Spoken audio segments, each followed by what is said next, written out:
How to get good grades. Paano tayo makakakuha ng mga matataas na grado kung tayo isang mag-aaral? Ito po ang ating pag-uusapan dito sa Dad ng Bayan. Ako nga po pala si Michael Sai, ang inyong Dad ng Bayan. Dad ng Bayan ay lagi niyong kakampi. Tutulungan ka at hindi hahayaang maapi. 7 tips how to get good grades.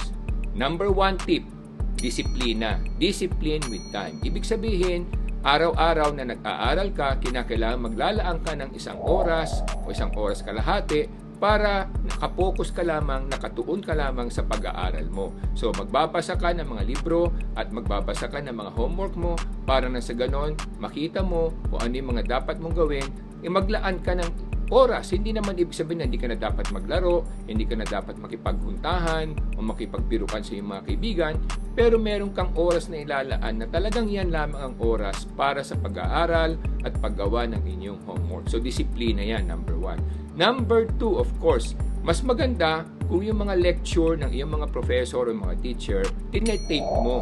Kasi pag tinetape mo yan, pag uwi mo, pwede mo pakinggan ulit para na sa ganun, pag may nakalimutan ka, maaalala mo. At hindi lamang yung kadalasan, kung ano yung sinasabi ng teacher o professor sa lecture, some of that or iba doon, karamihan doon, ay lalabas sa examination o sa test. So, importante i-tape mo rin para mapakinggan mo ulit during the time na ikaw ay dapat mag-aral. Then, step 3, kinakailangan kumuha ka ng mga tips sa mga higher batch. Anong ibig sabihin nun?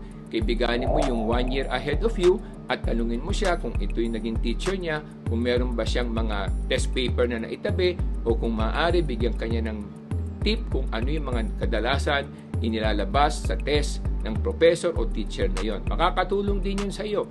And then of course, number 4, step 4, kinakailangan basahin mo yung kabanata o chapter na ahead doon sa iyong diniscuss sa eskwelahan. Kasi nga kadalasan yung professor, kumukuha yan ng mga question doon sa mga chapter na hindi nyo pa diniscuss during the lecture session or during the class. So, importante yon. Then, step 5, kung meron ng test paper, answer first what you know. Ibig sabihin, sagutin mo muna yung mga alam mo. Kasi karamihan sa ating mga mag-aaral, ang ginagawa pag hindi alam yung sagot, nagtatagal sila dun sa isang item. Kaya hindi nila natatapos yung ibang item. So, ang sekreto riyan, tapusin mo muna yung mga alam mo at iwanan mo yung mga hindi mo alam tsaka mo balikan. Para na sa ganun kahit na papano, meron ka ng pondo na ng mga nasagot mo at alam mo.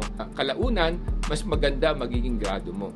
And then of course, step 6, dapat humingi ka ng mentoring. May mga school organization, mga samahan o mga society ng mga estudyante, ng mga marurunong, pwede kang makiusap para mabigyan ka ng tutoring session, lalo na sa mga subject na medyo nahihirapan ka. Katulad niya, karamihan sa ating mga mag-aaral nahihirapan sa mathematics. So, kinakailangan humingi kayo ng tutoring o mentoring session para na sa ganon, mabigyan kayo ng tamang kaalaman kung paano nyo ma-master ang mathematics. Yan ang kadalasan ng problema ng ating mga mag-aaral.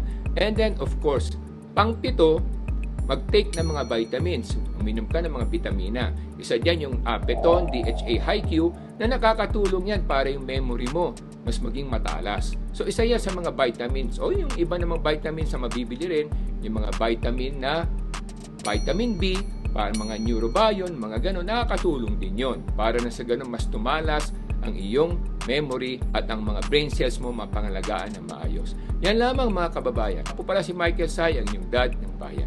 Yan.